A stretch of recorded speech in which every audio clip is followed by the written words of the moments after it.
नमस्कार छात्रों, कैसे हैं आप लोग। स्वागत है आपका मेरे YouTube channel Datta reading point में। आज हम डिस्कस करेंगे क्लास 10th सामाजिक विज्ञान का objective type question chapter number 1 संसाधन और विकास, चैप्टर नंबर 4 कृषि, जो कि टर्म 1 में आएगा। तो हम यह देखेंगे ऑब्जेक्टिव टाइप क्वेश्चन किस तरह के क्वेश्चन एग्जाम में जो है वो पूछे जाएंगे, ताकि आपकी प्रैक्टिस हो सके। हो सकता है कि बहुत सारे क्वेश्चन आपके इसमें से आपके एग्ज़ाम में देखने को मिले। तो चलिए शुरू करते हैं। तो पहला क्वेश्चन जो आपका है, जैसा कि आप जानते हैं कि CBSE ने सिलेबस जो है वो चेंज कर दिया है। इस बार जो पेपर होगा टर्म 1 वाला, टर्म 2 जो ऑब्जेक्टिव टाइप होंगे, लगभग 30 क्वेश्चन के आसपास आपके एग्जाम में देखने को आपको मिलेंगे। तो चलिए शुरू करते हैं। पहला क्वेश्चन आपका है, निम्न में से कौन सा एक अजैव संसाधन है। तो सही आपका आंसर हो जाएगा ऑप्शन नंबर 3 धातु है, यानी कि ये अजैव संसाधन है, क्योंकि ये निर्जीव होते हैं। निर्जीव जो वस्तु होते हैं उनको हम अजैव संसाधन में रखते हैं। प्रथम अंतर्राष्ट्रीय पृथ्वी सम्मेलन कहाँ हुआ। तो इसका सही जो आंसर होगा वो आपका हो जाएगा ऑप्शन नंबर ए ब्राजील। प्रथम अंतर्राष्ट्रीय पृथ्वी सम्मेलन कब हुआ। तो ये हो जाएगा आपका option number 2 1992। Small is beautiful के लेखक कौन थे।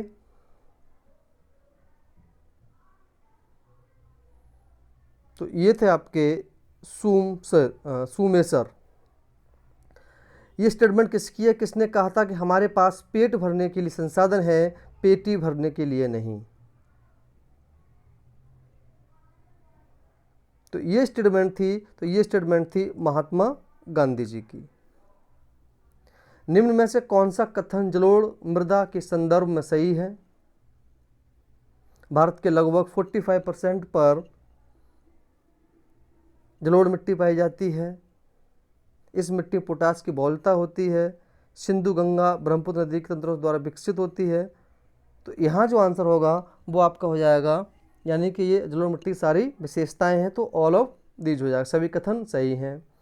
निम्न में कौन सा कथन काली मृदा के संदर्भ में सही है। टिटेनिफेरस मैग्नेटाइट जीवांश की उपस्थिति होती है, बिल्कुल होती है। आयरन चूना अल्मोनियम मैग्नीशियम की बहुलता होती है, पाई जाती है।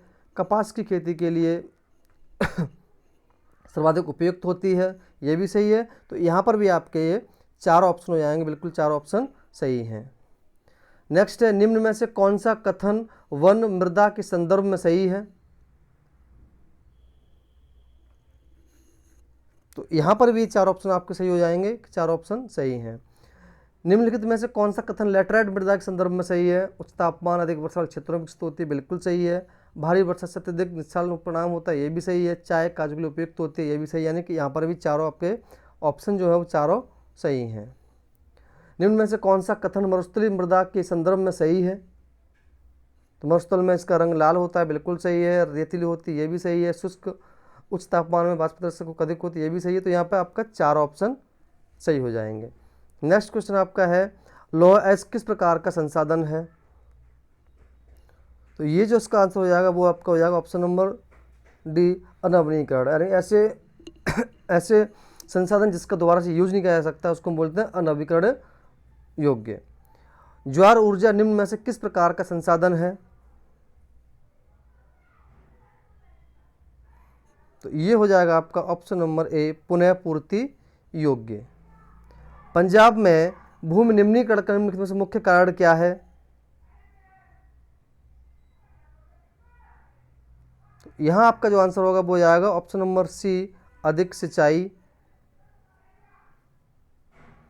निम्न में से किस प्रांत में सीढ़ीदार सोपानी खेती की जाती है। तो आप जानते हैं कि ये खेती जो होती है वो पहाड़ी इलाका में होती है। पहाड़ी इलाका पे कौन सा है, उत्तरांचल। तो उत्तरांचल में इसका आंसर हो जाएगा। इसमें से किस राज्य में काली मृदा पाई जाती है, यानी कपास सबसे कहाँ होती है, काली मिट्टी कहाँ पाई जाती है, इस बात को आप जानते हैं। तो इसका आंसर होगा ऑप्शन नंबर बा गुजरात। इनमें से कौन सा एक प्राकृतिक संसाधन नहीं है। भूमि भी प्राकृतिक है, जल भी प्राकृतिक है, खनिज प्राकृतिक है, लेकिन निवास स्थान जो मनुष्य खुद ही बनाता है तो ये प्राकृतिक नहीं हो सकता है। तो ऑप्शन नंबर बी सही हो जाएगा। ये आपके यूटी के एग्जाम में या फाइनल एग्जाम में या टर्म 1 में ये आपको बहुत ज़्यादा हेल्प करेंगे क्वेश्चन ये। निम्न में से कौन सा एक मानव निर्मित संसाधन नहीं है? तो यहाँ जो आपका आंसर होगा वो आएगा आपका वन जो है वो मानव द्वारा निर्मित नहीं होता है, वन ऑटोमेटिक होते हैं, बाकी सब यहाँ मानव निर्मित हैं। ये शब्द किसने कहा कि हमारे पास हर व्यक्ति की आवश्यकता पूर्ति के लिए बहुत कुछ है परंतु किसी लालच की संतुष्टि के लिए अभी कुछ बताया गया था। तो ये बताया गया आपको, ये कहा गया था महात्मा गांधी द्वारा। इनमें से कौन सा एक नवीकरण संसाधन नहीं है? तो नवीकरण जो है वो आपका हो जाएगा कोयला, है आंसर हो जाएगा आपका कोयला नवीकरण नहीं है। इनमें से कौन सा एक संसाधन नवीकरण संसाधन है? तो यहाँ ज्वार, ये ऊर्जा जो है वो नवीकरणीय संसाधन है, इसका दोबारा से पुनः यूज किया जा सकता है। काली मिट्टी के प्रमुख क्षेत्र मुख्य रूप से किस राज्य में सीमित हैं?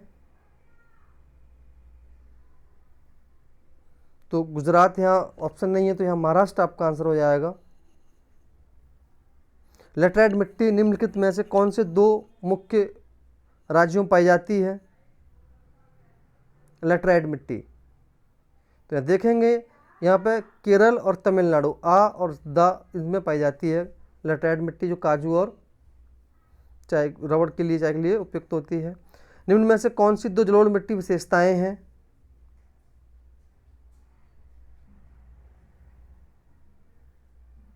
तो इसका सही आंसर हो जाएगा ऑप्शन नंबर ए। जलोढ़ मिट्टी भारत के सबसे अधिक भागों में पाई जाती है क्योंकि ये पूरा जो उत्तरी मैदान है वहाँ पूरे में ये पाई जाती है।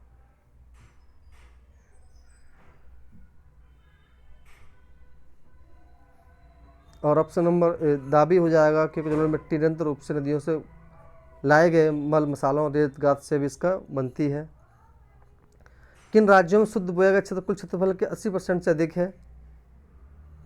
तो ये पंजाब और हरियाणा में ऐसा है। निम्न किन राज्यों में शुद्ध बोया गया क्षेत्र कुल 10% से भी कम है? तो ये पहाड़ी क्षेत्र होगा, अरुणाचल प्रदेश और मिजोरम, आ और सा यहाँ दोनों हो जाएंगे ये। निम्न में से कौन सी मृदा या मिट्टी भारत के सबसे विस्तृत क्षेत्र में पाई जाती है और भारत के लिए अति महत्वपूर्ण मिट्टी है? तो ये जो हो जाएगा, ये हो जाएगा आपका जलोढ़ मृदा जो है सबसे अधिक क्षेत्र में पाई जाती है। अब यहाँ कुछ क्वेश्चन कृषि से संबंधित देख लेते हैं।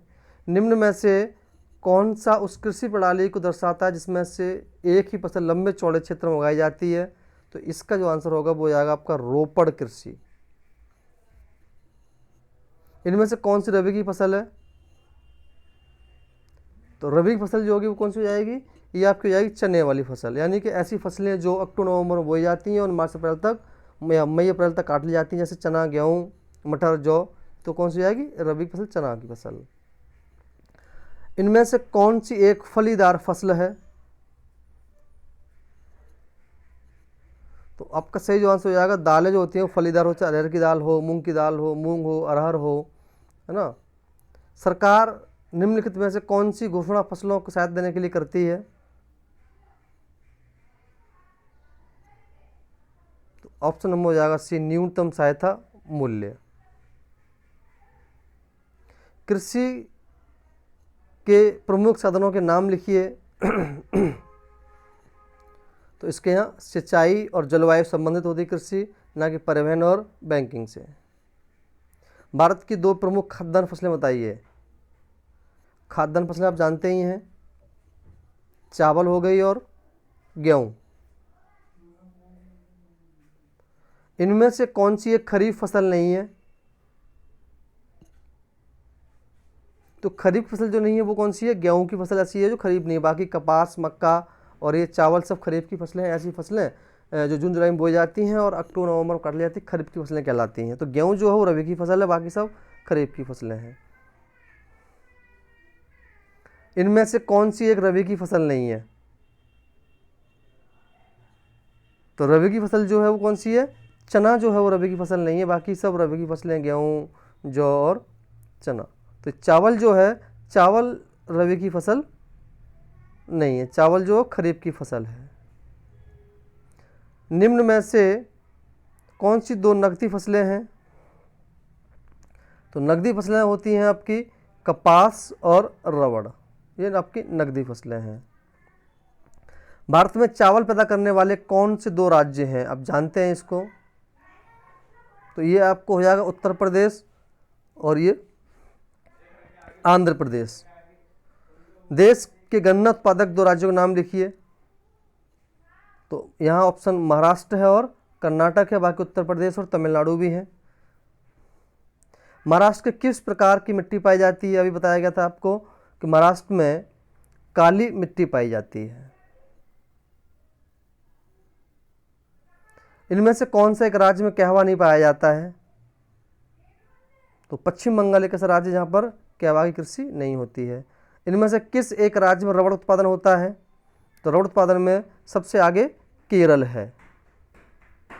उस राज्य का नाम लिखिए जिसमें भारत के दो हरित क्रांति श्री गणेश किया गया था। तो आप जानते हैं उत्तर प्रदेश और पंजाब, तो सबसे पहले उस एक ही पूछा गया है तो पंजाब हो जाएगा यहाँ। इनमें से कौन सी एक फसल इसका भारत प्रमुख रूप से उत्पादक और निर्यात करता है? तो यहाँ जो निर्यात करता है वो चाय का करता है, आयात और उत्पादक भी और उसको निर्यात भी करता है। तो ये जो क्वेश्चन थे हमारे पास, ये बहुत इंपॉर्टेंट क्वेश्चन थे, आप इसको लगा लीजिए और आपको यहाँ से बहुत ज़्यादा हेल्प मिलेगी। धन्यवाद। अगर आपको वीडियो अच्छी लगी हो तो आप इसे लाइक करें, शेयर करें।